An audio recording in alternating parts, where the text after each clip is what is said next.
बिस्मिल्लाहिर्रहमानिर्रहीम। अस्सलाम वालेकुम नाज़रीन, आप यूट्यूब चैनल देख रहे हैं। मैं इमरान खान हूँ। दो तीन चीज़ें मैं आपको बताता हूँ, लेकिन सबसे पहले एक ट्रेंड चल रहा है सोशल मीडिया पे इस वक्त एक शख्स की गिरफ़्तारी के लिए, और बेशर्म इंसान को गिरफ़्तार करो, ये ट्रेंड है। ये आप जाकर देख सकते हैं। बड़ी आवाज़ार करने वाली वीडियो है, बहुत दिल को तकलीफ़ देने वाली वीडियो है जो मैंने देखी है। नमाज हमारे दीन का एक बड़ा खूबसूरत रुकन है। 5 मरतबा आप अल्लाह ताला से रुजू करते हैं। मुसलमानों के लिए सआदत है। अल्लाह ताला ने पूरी ज़मीन को मुसलमानों के लिए नमाज की जगह करार दिया है, और पाकी के लिए भी अल्लाह ताला ने बड़ी गुंजाइश फ़राहम की है। आप वज़ू करें, तयम्मुम करें, और अल्लाह ताला ने बहुत रास्ते निकाले हैं मुसलमानों की आसानी के लिए। और ये एक ऐसा रुकन है इस्लाम का कि जिसको आप बहुत बुरे हालात में भी छोड़ नहीं सकते। तो नमाज की अदायगी फ़र्ज़ है, और हमारे इतने प्यारे एक फ़र्ज़ का, इबादत के इतने प्यारे हिस्से का पाकिस्तान में एक शख्स ने मजाक उड़ाया।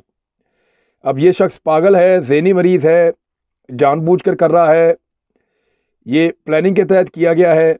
इसकी वीडियो बनाकर क्यों डाली गई है ये कुछ समझ नहीं आ रही, लेकिन बहुत तकलीफ़ हुई दिल को ये देखने के बाद। वीडियो मैं आपको दिखा भी नहीं सकता, लेकिन ये अभी मुझे ये भी नहीं पता ये आदमी कहाँ से है। ये म्यूज़िक बजा रहा है और उस पर इसने कहा जी मैं नमाज वाला डांस करूँगा, और फिर इसने नमाज नीयत के नमाज में रक्स कर रहा है, रुकू में रक्स कर रहा है, क़याम में रक्स कर रहा है, सजूद में रक्स कर रहा है। तो ये बड़ा तकलीफ़ हुआ मुझे देखने के बाद, और इसके ख़िलाफ़ एक ट्रेंड चल रहा है पाकिस्तान की मीडिया पे कि बेशर्म इंसान को गिरफ़्तार करो। पुलिस को फौरी तौर पे गिरफ़्तार करना चाहिए। लोग इसकी निशानदेही करें, इसकी शक्ल देख लें आप, लोग इसकी निशानदेही करें, बताएं ये है कहाँ पे, इसको गिरफ़्तार करवाएं। अगर तो ये कोई ज़हनी मरीज़ है तो इसका इलाज करवाया जाए, और अगर ये इस चीज़ को जानता नहीं है, इसकी समझ बूझ नहीं रखता, या जहाँ से है वहाँ बहुत जहालत है, तो फिर इसको तालीम दी जाए, इसको समझाया जाए कि इस्लामी शार जो हैं उनका ऐसे मजाक नहीं उड़ाया जा सकता, और आप ये नहीं कर सकते एक इतने अहम रुकन का, नमाज का। और अगर तो ये डेलिबरेटली किया है, जानबूझकर इसने किया है और ये समझता था कि ये क्या कर रहा है, तो फिर इसको कानून के मुताबिक सज़ा दी जाए। वैसे मैं आपको बता देता हूँ कि अल्लाह रब्बुल इज़्ज़त क्या कहते हैं। सूरह तौबा की आयत नंबर 65 है, जिसमें इस बारे में आपके पास कुछ तफसील मौजूद है। बिस्मिल्लाहिर्रहमानिर्रहीम। अगर आप इनसे पूछें तो साफ कह देंगे कि हम तो यूं ही आपस में हंस बोल रहे थे। कह दीजिए कि अल्लाह, इसकी आयतें और इसका रसूल ही तुम्हारे लिए हंसी मजाक के लिए रह गए हैं। फिर अगली आयत में, आयत नंबर 66 में अल्लाह ताला फरमाते हैं, तुम बहाने ना बनाओ, यकीनन तुम अपने ईमान के बाद बेईमान हो गए हो। अगर हम तुम में से कुछ लोगों से दरगुजर भी कर लें तो कुछ लोगों को उनके जुर्म की संगीन सजा भी देंगे। ये अल्लाह रब्बुल इज़्ज़त की आयतें हैं, और अल्लाह रब्बुल इज़्ज़त ने तरीका बताया है नमाज का। नबी करीम सल्लल्लाहु अलैहि वसल्लम की सुन्नत से हमें पता चलता है अल्लाह का हुक्म है नमाज पढ़ने का, और अल्लाह ताला ने बतौर तोहफा अता फरमाया था मिराज की रात को। बड़ी तकलीफ हुई वीडियो देखने के बाद। मेरे ख्याल में इस पर गवर्नमेंट ऑफ पाकिस्तान को और पुलिस को एक्शन लेना चाहिए, और फौरी तौर पर लेना चाहिए। इसमें ताख़ीर नहीं करनी चाहिए। एक सहाफ़ी है, इनका कत्ल हो गया है। कराची से ये खबर आई है। कत्ल किस मामले पे हुआ मैं आपको बता देता हूँ। नाजिम जोखियो नाम के एक सहाफ़ी हैं, और मेमन गोट में इनका कत्ल हुआ है। ये जो सहाफ़ी हैं, इन्होंने एक वीडियो बनाई और सबूत इकट्ठे किए कि एक MPA है जाम अवैस, उसके कुछ मेहमान हैं जो गैर मुल्की हैं, बाहर से आए हुए हैं। कुछ लोग कह रहे हैं कि वो अरब थे, और उनको कुछ परिंदों का शिकार वो खिला रहा था अपने इलाके में, और गैर कानूनी तौर पे खिला रहा था। यानी उसके कोई SOPs होते हैं कि आप एतवार को जाके खेलेंगे, SOPs होते हैं कि लाइसेंस के साथ खेलेंगे, SOP होते हैं कि पाकिस्तानियों के लिए इतनी फ़ीस है, गैर मुल्कियों के लिए इतनी फ़ीस है।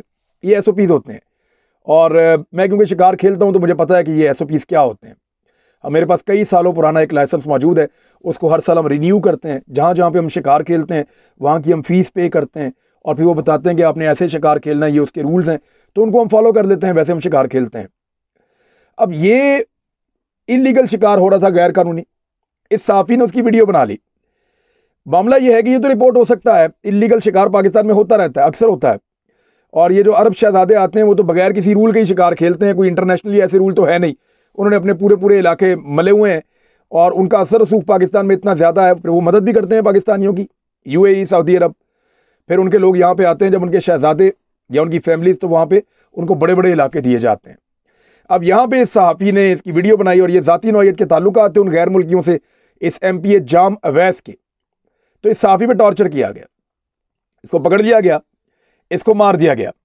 अब मेरे पास जो इत्तला मौजूद है, उस इत्तला के मुताबिक इस सहाफ़ी की जो डेड बॉडी है वो उस MPA के रेस्ट हाउस से मिली है। यानी जो नाजिम जोखियो है उसको बहुत बुरी तरह टॉर्चर करके कत्ल किया गया। इसको पकड़ लिया गया कि तुम कौन हो हमारे मेहमानों की वीडियो बनाने वाले या सबूत इकट्ठे करने वाले, या ये इल्ज़ाम लगाने वाले कि यहाँ पे हम गैर कानूनी शिकार खिलाने हम जो मर्जी करें, तो हमारा इख्तियार है यहाँ पे। तो उसको टॉर्चर किया गया, फिर उसको ब्रूटली मर्डर कर दिया गया। और पीपल्स पार्टी के जो MPA हैं सिंध के, उनके अपने रेस्ट हाउस से इसकी लाश जो है वो रिकवर हुई है, उसके अपने फार्म हाउस से लाश रिकवर हुई है। तो अब इसका जवाब क्या है? किसी के पास कुछ भी नहीं है। तो सिंध गवर्नमेंट ने किया क्या फौरी तौर पे, उन्होंने 8 रुकनी एक कमेटी बना दी है इंक्वायरी करने के लिए। अब वो जो 8 रुकनी कमेटी बनाई है सिंध हुकूमत ने इंक्वायरी करने के लिए, उसमें सारे पुलिस वाले हैं और ये पुलिस वाले सिंध हुकूमत के अंडर काम कर रहे हैं। तो सिंध हुकूमत के MPA को कैसे पकड़ेंगे? ये तस्वीरें अगर आप देखें इसकी गिरफ्तारी के बाद की, तो हाथों में हाथ डाल के जैसे 2 आशिक साथ साथ चल रहे होते हैं, ऐसे ही पुलिस वाला हाथों में हाथ डाल के इसको लेकर जा रहा है जाम अवैस को। कोई हथकड़ियां, कोई उस तरह से पकड़ना, कोई उसको निदामत, कोई पता चले कि भाई ये बंदा गिरफ्तार हुआ है, पता ही नहीं चल रहा। यानी उसको प्रोटोकॉल के साथ लेकर जा रही है पुलिस। फिर वो थाने में कुर्सी पे ऐसे बैठा हुआ है जैसे कमाल हो गया, छोटा मोटा चोर। उसके साथ तो पुलिस वो सलूक करती है कि जो जानवरों के साथ भी नहीं होता। लेकिन एक कातिल क्योंकि MPA है और सिंध हुकूमत की आंखों का तारा है, लिहाजा उसकी गिरफ्तारी के बाद भी उसको प्रोटोकॉल दिया जा रहा है। अजीज मेमन का कत्ल, उसके ऊपर भी कोई नहीं बोला, इस कत्ल में भी कोई नहीं बोला। वो तमाम लोग जिनको परिंदों से बहुत प्यार है, खासतौर पे हामिद मीर को, वो बहुत ज्यादा अग्रेसिव हो गए थे जब मेरी एक फेक किस्म की किसी ने तस्वीर उठा के डाल दी थी। मेरा उस शिकार से ताल्लुक ही कोई नहीं था, ना कहीं साबित आज तक हो सका, बल्कि वो सारा केस भी खत्म हो गया।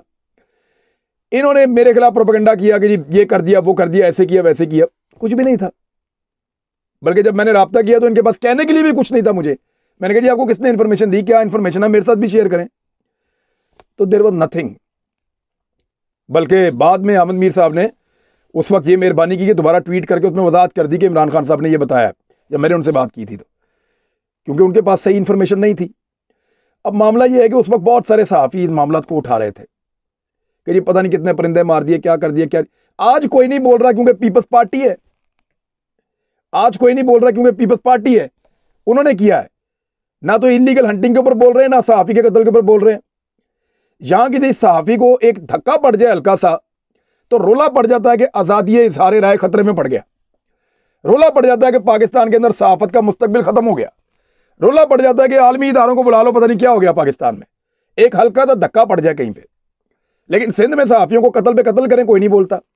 अजीज मेमन के कत्ल के ऊपर कौन बोला, क्या किया था उसने सिर्फ ये बताया था कि बिलावल भुट्टो जरदारी एक ट्रेन लेकर निकले, उसी ट्रेन के डब्बों में कुछ औरतों को और बंदों को बिठाया हुआ है।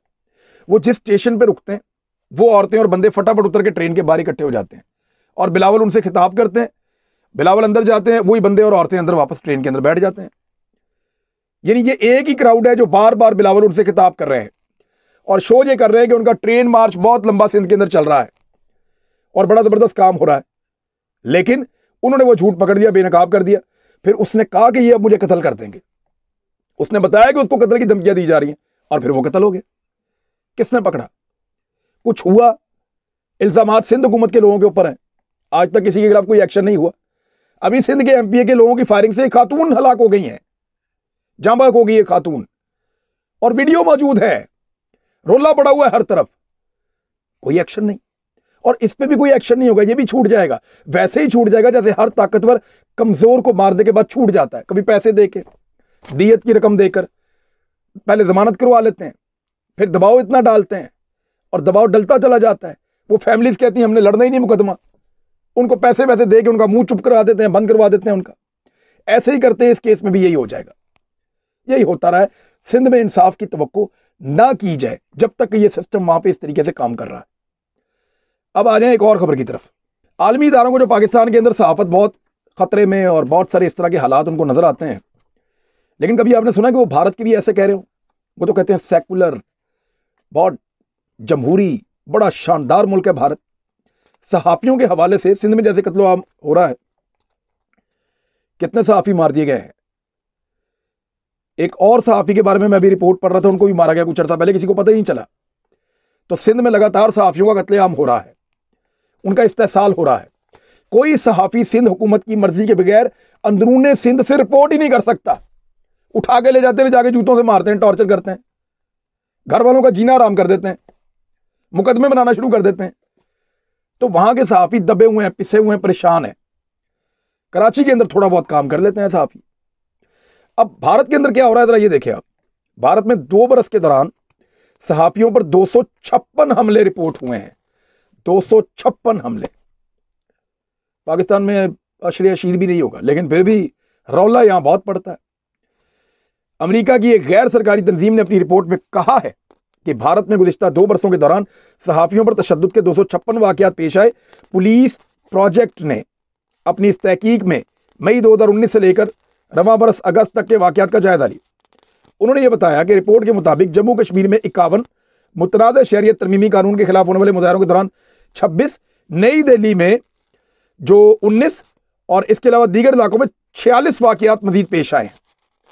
किसान तहरीक के दौरान भी बहुत सारे वाक़यात हुए सहाफियों के ऊपर टॉर्चर करने के, हमले करने के, जबकि 104 वाक़यात मुल्क के दीगर इलाकों के अंदर हुए हैं। और फ्रीडम इंडेक्स में भारत को 180 मुल्कों की फहरिस्त में 142वां मुकाम हासिल है। यह है भारत, लेकिन कोई रोला नहीं डालता, कोई इस पर बात नहीं करता।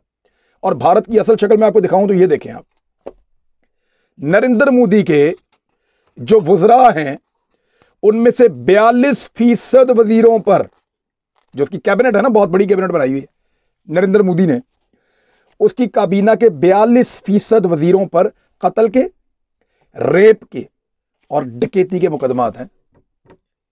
यह काबीना बनाई हुई है नरेंद्र मोदी ने। कोई पूछे, नरेंद्र मोदी खुद के ऊपर मुकदमात हैं। नरेंद्र मोदी खुद अमेरिका पहले जा नहीं सकता था, बाद में वजीर आज़म बना तो उन्होंने खोला अमेरिका को इसके लिए, आंख का तारा बनाया हुआ अब। लेकिन 42% वुज़रा जो हैं, यानी भारत में इस वक्त दर्जनों वफाकी और रियासती वुज़रा समेत सैकड़ों अरकान पार्लियामेंट के खिलाफ संगीन जराइम के मुकदमा दर्ज हैं। एसोसिएशन फॉर डेमोक्रेटिक रिफॉर्म्स की एक रिपोर्ट के मुताबिक मोदी हुकूमत के 42% वुज़रा पर फौजदारी मुकदमात हैं, जिनमें कत्ल के मुकदमात हैं, डकैती के मुकदमात हैं, खवातीन से रेप के मुकदमात हैं। कुल 78 में से 33 वजीरों के खिलाफ कत्ल, डकैती और रेप के मुकदमात हैं। 78 में से 33। रियासती असम्बलियों के 35 वुज़रा के खिलाफ संगीन जराइम के मुकदमात हैं। दूसरी तरफ भी देख लें आप, रियासतों के अंदर जैसे सूबाई हुकूमतें होती हैं वहां पे भी ऐसी ही है। लोकसभा के 50% मेंबरान मुजरमाना रिकॉर्ड के हामिल हैं। जो लोकसभा उनकी है, जैसे हमारी असेंबली है, तो वहां पे 50% लोग मुजरमाना सरगर्मियों के हामिल हैं, उनका रिकॉर्ड है। भारतीय ऐवान ज़ेरी और रियासती ऐवानों के मौजूदा 363 अरकान पर संगीन मुकदमात इस वक्त तक दर्ज हैं। और भी बहुत सारी तफसीलात हैं, कभी डिटेल में इनके ऊपर इंशाल्लाह बात करेंगे। लेकिन एक दो चीजें मैं आपको बता देता हूं। जराइम की तारीख के हामिल 363 में से 296 रियासती असम्बलियों के अरकान हैं। लोकसभा के 24 अरकान के खिलाफ 43 और रियासती असम्बलियों के 111 अरकान के खिलाफ 315 संगीन नौयत के केसेस गुज़िश्ता 10 साल से ज़ायद अरसे से इल्तवा का शिकार चले आ रहे हैं, जिसमें कत्ल, रेप, डकैती, अगवा, खवातीन के खिलाफ तशद्दुद, रिश्वत, करप्शन, मनी लॉन्ड्रिंग, यह सब कुछ शामिल है। 2009 के बाद मुजरमाना रिकॉर्ड के हामिल अरकान में 44% इजाफा हुआ है। लोकसभा में सिर्फ 4.7% अरकान शफाफ रिकॉर्ड रखते हैं। देखिए मैं आपको बताऊं, मैं बतौर सहाफ़ी पूरा पाकिस्तान फिरता रहा हूं, सिंध भी गया, खैबर पख्तूनख्वा, पंजाब, बलूचिस्तान, हर जगह पे बहुत दूर दूर जाके मैंने रिपोर्टिंग की। लेकिन इंटीरियर सिंध के अंदर मैंने जो घुटन देखी है वो मैंने कहीं नहीं देखी। वहां ऐसा लगता है कि एक निज़ाम ऐसा बनाया गया है कि बस आपको यह मानना है कि भुट्टो जिंदा है, बस जीवे भुट्टो का आप नारा लगाइए और आप ऐसे चलें। लेकिन जब आप इंटीरियर सिंध के अंदर बात करेंगे हक की, जब आप लोगों को यह कहेंगे कि आपका हक क्या, आप लोग पहचानते ही नहीं अपने हक को, इतना दबा कर रखा है। कोई सहाफी हक की बात करने की कोशिश करे, जिसको थोड़ी बहुत समझ आ जाए, वो ये चाहे कि लोगों को उनके राइट्स के बारे में बताया जाए, वहीं पे उसको दबा दिया जाता है। कितने सहाफी कत्ल हुए हैं, कितने ऐसे कारकुन कत्ल हुए हैं जो सिंध के अंदर डिफरेंट पिक्चर पेश करना चाहते हैं।